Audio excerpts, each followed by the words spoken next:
The massive alien ship hung in Earth's orbit like a silver teardrop. After 3 days of silence, it finally sent a message. "We come in peace." Lieutenant James Reed stood straight in his crisp blue uniform, watching the view screen in the United Nations Assembly Hall. His heart beat fast, but his face stayed calm. As part of Earth's first contact team, he had trained for this moment for years. "Remember," General Adams whispered to the team, "we represent all of humanity today." The alien delegates arrived in a small shuttle that landed precisely on the marked area outside the UN building. There were 5 of them. Tall, slender beings with smooth blue-gray skin and large eyes that seemed to take in everything at once. "I am Ambassador Vox of the Ardari," the tallest one said in perfect English. "We represent the Galactic Union, a peaceful alliance of 37 spacefaring civilizations." The human delegates clapped and cheered. Reed noticed something odd, though.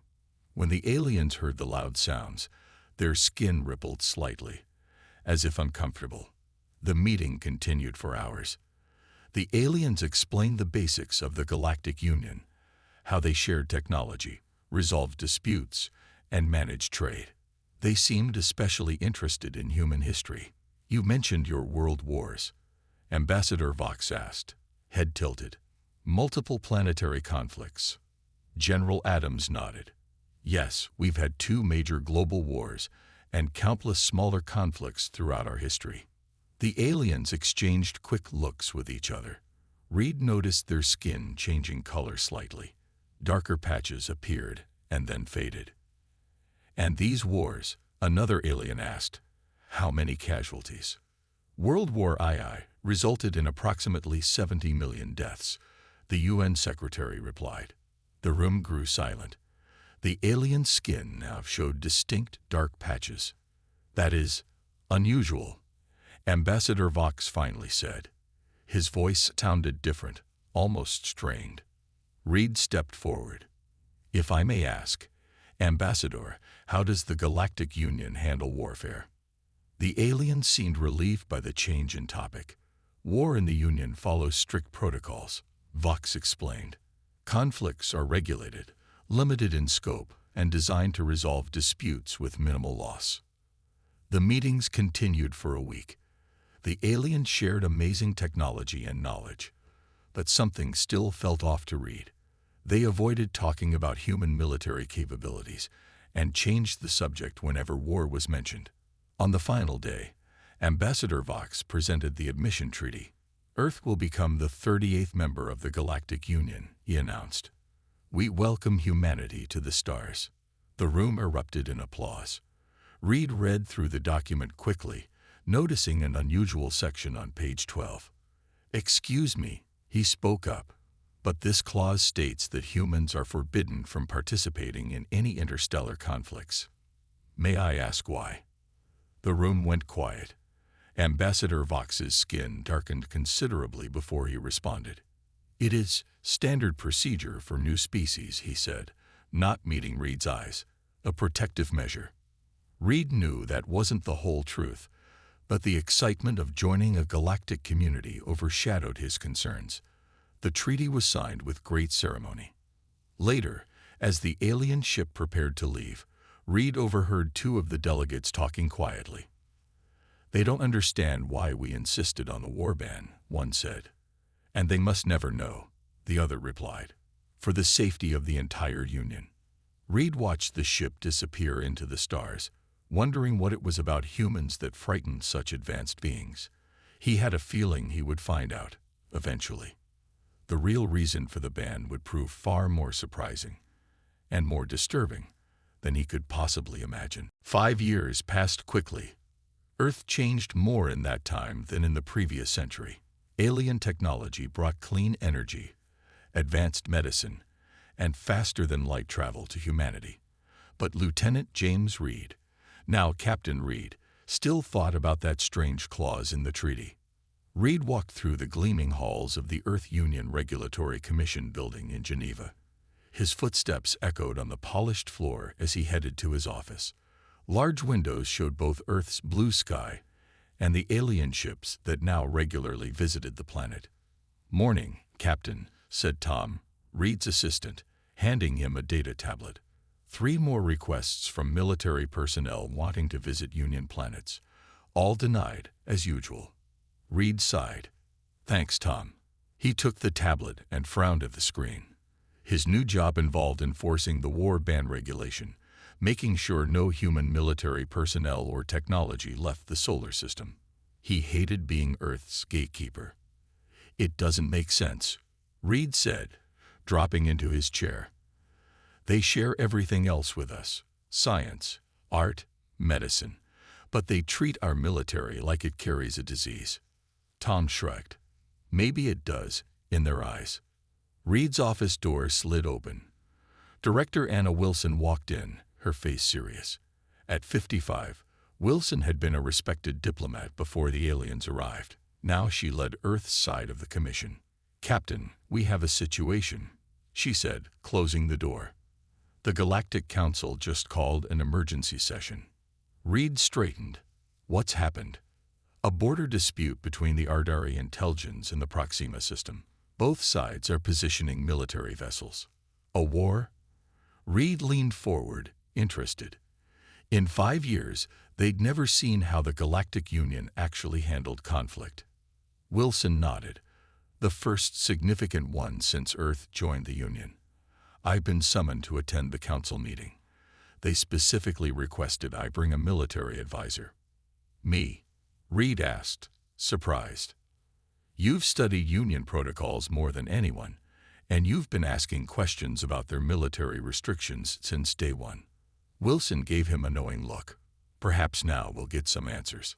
4 hours later, Reed sat beside Wilson in a massive circular chamber on the Galactic Union station orbiting Mars.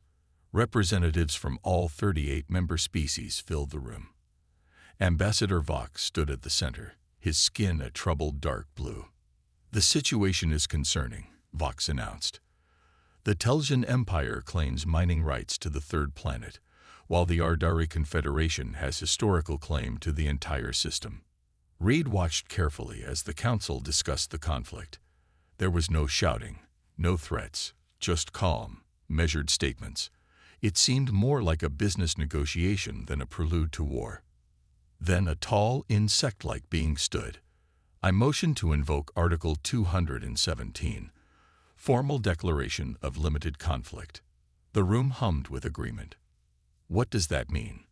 Reed whispered to Wilson.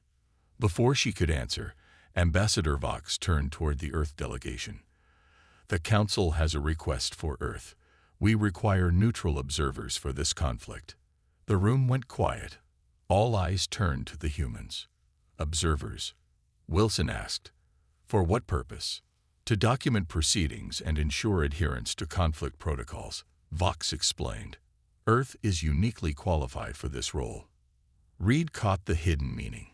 Because humans knew war so well, they would notice any violations. "We accept," Wilson replied. "Captain Reed will lead the observer mission." As the meeting ended, Reed finally understood one small piece of the puzzle. The aliens didn't fear human weakness. They feared human experience with warfare. What he couldn't know then was how deeply that fear ran, or how justified it would prove to be. Captain Reed stood in the shuttle bay of the Union vessel Harmony *, watching his team prepare. He had chosen 3 other humans for this mission. Major Lisa Taylor, a tactical expert, Dr. Alan Brooks, who specialized in alien psychology, and Lieutenant Maria Diaz, a communications officer who spoke 7 human languages and had quickly learned 2 alien ones. "Remember," Reed told them as they checked their equipment, "we are observers only. We don't intervene, no matter what happens, even if people are dying." Taylor asked, her eyes serious. Reed nodded. "Those are our orders. The Union has strict rules about conflict, and we're here to learn them, not break them." The Harmony was a neutral vessel provided by the Galactic Council. Its captain, a tall reptilian being named Crow, approached Reed with a datapad. "We will arrive at the contested Proxima system in 6 hours," Crow said. Both the Arderi and Telsian fleets are already in position. What exactly will happen? Reed asked. Crow blinked his vertical eyelids. A regulated conflict, following Union protocols. You will observe from our ship. The journey passed quickly. Reed used the time to study the limited information the Union had provided about their war protocols. The data mentioned casualty caps and designated conflict zones, but gave few details. When they reached the Proxima system, Reed and his team gathered on the bridge. Through the view screen, they saw the two alien fleets facing each other. The Arderi ships were sleek and blue, while the Telsian vessels looked like giant metal insects. They're just waiting, Major Taylor noted. No movement, no attacks. The formal commencement has not yet been authorized, Crow explained. Both sides must agree to the terms. A holographic display appeared in the center of the bridge, showing two alien representatives. Reed recognized Ambassador Vox representing the Ardari. The Telsian representative was a tall, green insectoid being. The terms are set, announced a third being, a council mediator. Duration: 12 standard hours. Casualty limit: 50 personnel per side. Conflict zone: the uninhabited fourth planet and its orbital space only. Reed's team exchanged shocked glances. They've agreed to exactly how many people can die. Dr. Brooks whispered. The alien representatives bowed to each other. Then the mediator spoke again. Conflict begins in 30 minutes. As the countdown proceeded, Reed watched the fleets prepare. Ships moved into precise formations. No one fired early. No one tried to gain an advantage. This isn't war, Major Taylor said quietly. It's like a sporting event. When the time came, the battle began with surprising order. Ships fired at each other in almost choreographed patterns. When a vessel was damaged, it retreated without pursuit. No ship targeted engines or life support systems. They aimed for weapons and shields only. They're trying to disable, not destroy, Lieutenant Diaz observed. After 2 hours, Reed noticed something odd. A smaller Telsian ship had broken away from the main fleet and was heading toward a moon of the second planet, outside the designated conflict zone. Captain Crow, Reed said, pointing to the screen. That ship is leaving the battle area. Crow's scales rippled with concern. That is not permitted. The Telsian ship accelerated toward a small station orbiting the moon. With horror, Reed realized what was happening. There are civilians on that station, he said, checking the data. Is this part of the protocol? No. Crow's voice was sharp with alarm. Civilian targets are strictly forbidden. As they watched, the Telsian ship fired on the station. A section burst open, bodies and debris floating into space. The bridge fell silent. Then Crow turned to Reed, eyes wide with something like panic. This has never happened before, the alien captain said. The protocols have been broken. Chaos erupted on the bridge of the Harmony *. Captain Crow was frantically communicating with the Galactic Council while both alien fleets had frozen in position, as if unsure how to respond to the broken protocol. All conflict is suspended, announced the Council mediator through the comm system. Both sides will hold position until further notice. Reed and his team gathered in their small conference room to discuss what they had witnessed. I don't understand, Major Taylor said, pacing the room. They have weapons that could destroy entire planets, but they limit battles to 50 casualties. It makes no sense. It makes perfect sense if you've never experienced total war, Reed replied. Remember how shocked they were when we mentioned World War II casualties? Dr. Brooks nodded. From what I've observed, these species evolved with different survival strategies. They developed ritual combat to settle disputes without threatening species extinction. So instead of fighting until one side is destroyed, they'd fight until they prove a point. Lieutenant Diaz asked. Exactly, Reed said. War for them isn't about survival. It's politics by other means. The door opened and Captain Crow entered, his scales a dull gray color that Reed had learned indicated distress. The council requests your analysis of what happened, Crow said. They believe human understanding of irregular warfare might be valuable. Reed exchanged glances with his team. We're happy to help, but first we need to understand your normal protocols better. Crow hesitated, then nodded. Fair enough. Over the next hour, Crow explained the Galactic Union's rules of engagement. Reed took careful notes, increasingly amazed by what he was hearing. All conflicts were formally declared and scheduled in advance. Casualty limits were predetermined and never exceeded. When a side reached its limit, it automatically surrendered the disputed territory. Military actions occurred only in designated zones, never near civilian populations. Surrender was honored immediately, with no further attacks. Most shocking of all, these rules have been followed for over 12,000 years. You've never had a war criminal? Reed asked in disbelief. The concept did not exist until today, Crow replied. Back in their conference room, Reed's team processed what they had learned. It's like they're playing chess, Major Taylor said, moving pieces according to agreed-upon rules. And now someone has flipped the board, Lieutenant Diaz added. Dr. Brooks looked troubled. The problem is, none of their species has psychological or legal frameworks for dealing with protocol violations of this magnitude. But humans do, Reed said quietly. We've been handling war crimes for centuries. They spent hours studying the data, comparing the alien conflict protocols to human military history. The differences were stark and revealing.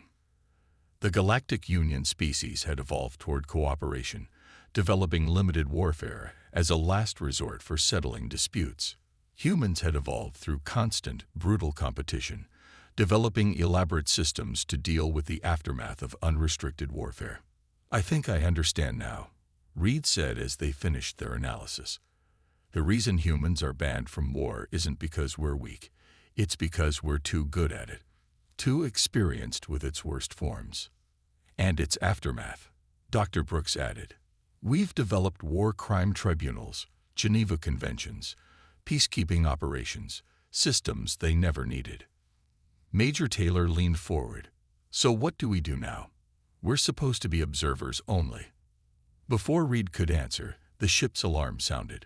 Lieutenant Diaz quickly checked her communicator. The Telgian rogue ship has attacked another civilian target, she reported. And the Ardari fleet is breaking formation. They're going after the Telgians directly. The protocols are collapsing, Reed said. And no one knows what happens next. He stood up, decision made. Except us. We know exactly what happens next. The situation deteriorated quickly. The Harmony's view screens showed the Ardari fleet breaking their careful formation and pursuing the rogue Telgian ships. The carefully organized battle had transformed into a chaotic chase.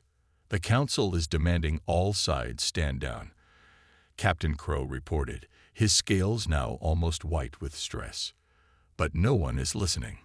Reed watched as the Telgian main fleet moved to protect their rogue ships. What had been a limited conflict with strict rules was rapidly becoming something no one in the Galactic Union had experienced in thousands of years, a real war. Captain Crow, Reed said, request permission to contact the Council directly. Crow hesitated, then nodded. At this point, I welcome any assistance. Soon, Reed and his team were speaking with the Emergency Council session through a secure channel. The large view screen showed representatives from many species, all showing signs of extreme distress. Ambassador Vox sat at the center, his skin almost black with worry. The situation is unprecedented, Vox was saying. The Telgian commander claims he was never going to honor the protocols. He says the civilian targets are legitimate because they support the Ardari military. How many casualties so far? Reed asked. 73 on the first station, 112 on the second. A council member replied. All civilians. The Ardari are demanding unlimited response. If that happens, this could spiral into full-scale war across multiple systems, another council member added, voice trembling. Reed glanced at his team, then faced the council. With respect, we need to establish immediate crisis measures. What do you suggest, Captain? Vox asked. First, create a demilitarized zone around all civilian habitats and enforce it with neutral ships, Reed said. Second, declare the rogue commander and his direct subordinates as individuals responsible, not the entire Telsian government. The council members looked confused. Individual responsibility, not species responsibility, one asked. Yes, Reed explained.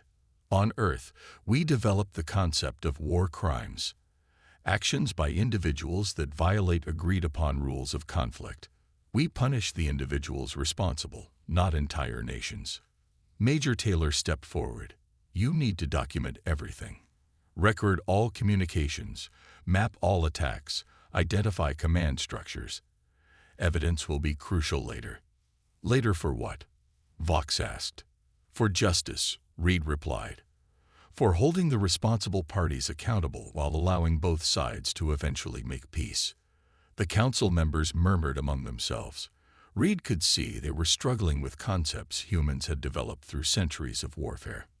What you're suggesting, Vox said slowly, this separating of individuals from their species. It's not how we think. It's how you'll need to think, Dr. Brooks said gently. Otherwise, this conflict could last generations, with each side seeking complete revenge. The council called for a brief recess to discuss the human suggestions. When they returned, Ambassador Vox addressed Reed directly. We will implement your recommendations, Captain. The council is deploying neutral ships to protect civilian areas. We've also declared the rogue commander personally responsible for breaking protocols. Thank you, Reed said. Now, with your permission, we'd like to offer some additional assistance. What kind of assistance? Vox asked, his tone cautious. Before Reed could answer, alarms blared on the Harmony *. Lieutenant Diaz quickly checked the data. The Telsian main fleet is firing on an Ardari colony world, she reported. Population 5,000. The council members on the screen froze in horror. Reed turned to them, his expression grim.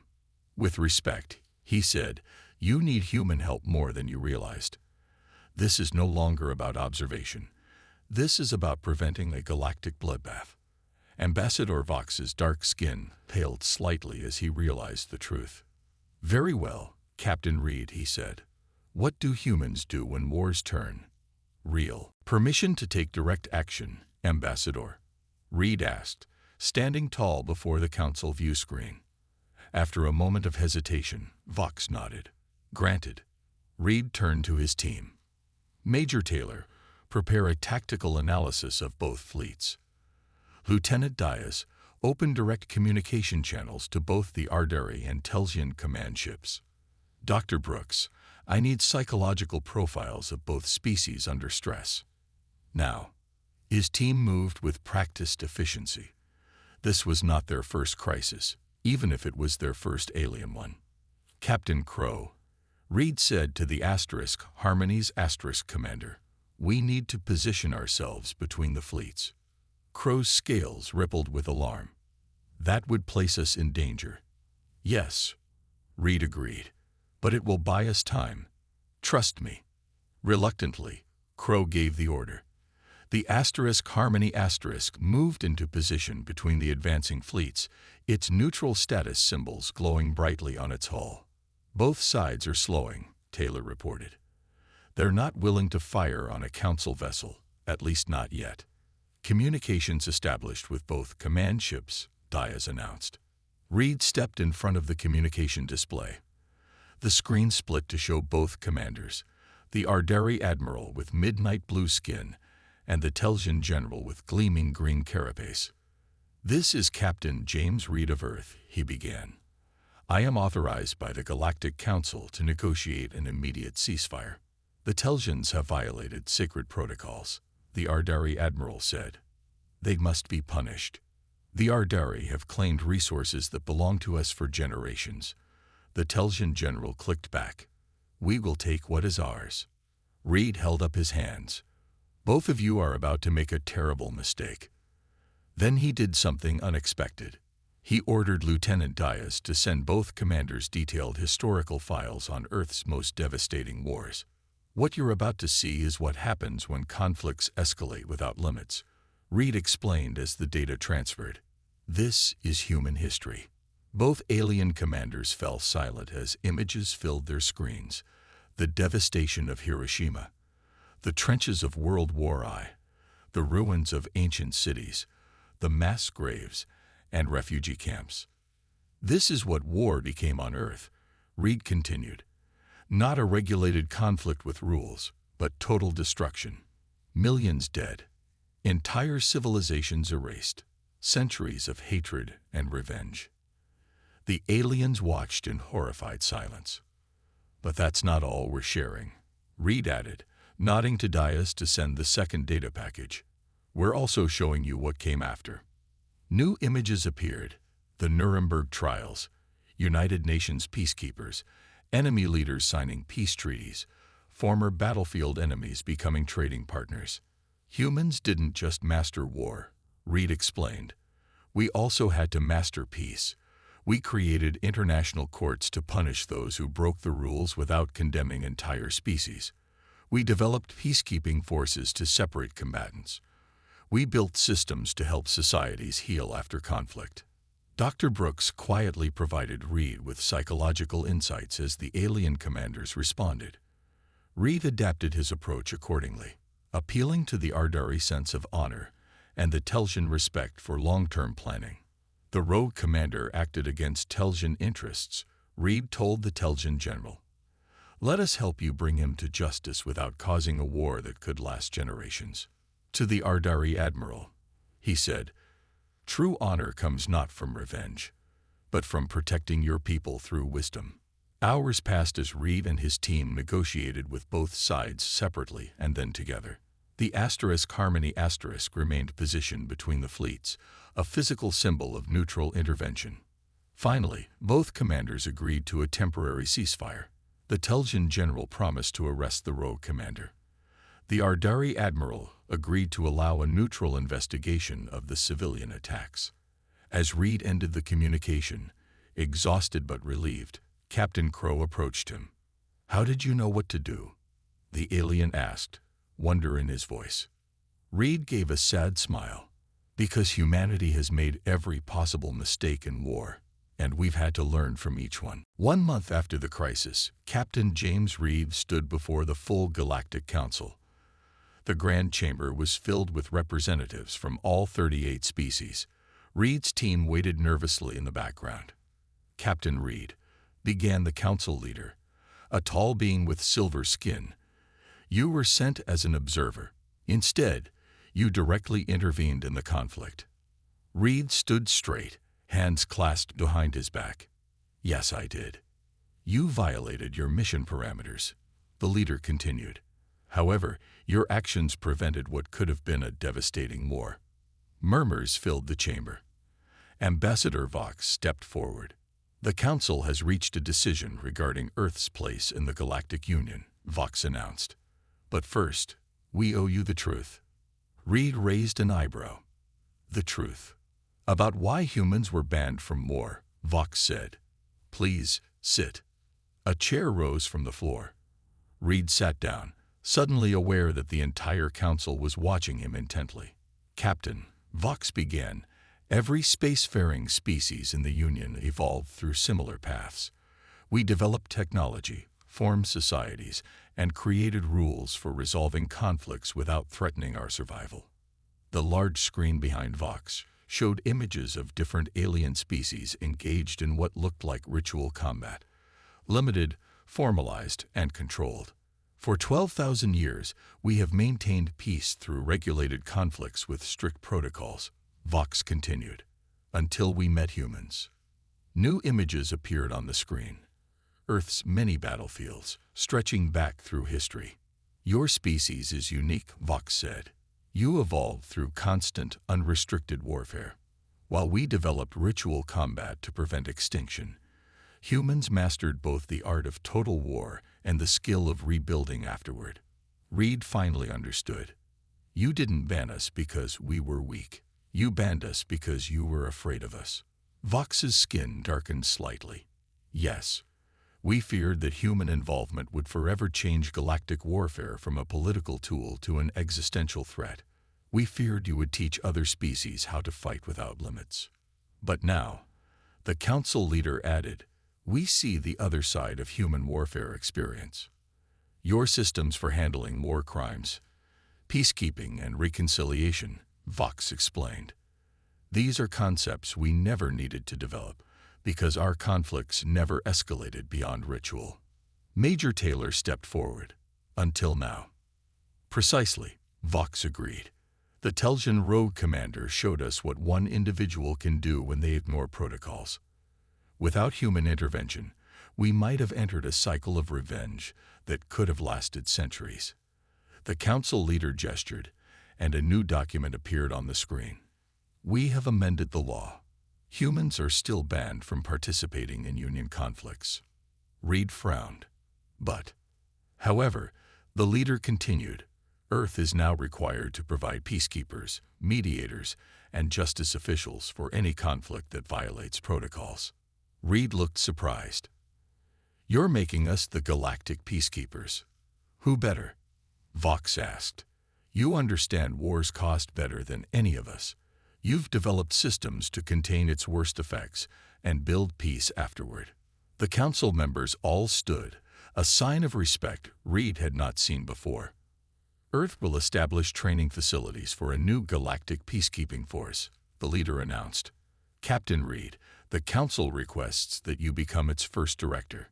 Reed looked back at his team, who nodded encouragingly. He turned to face the council again. I accept, he said simply.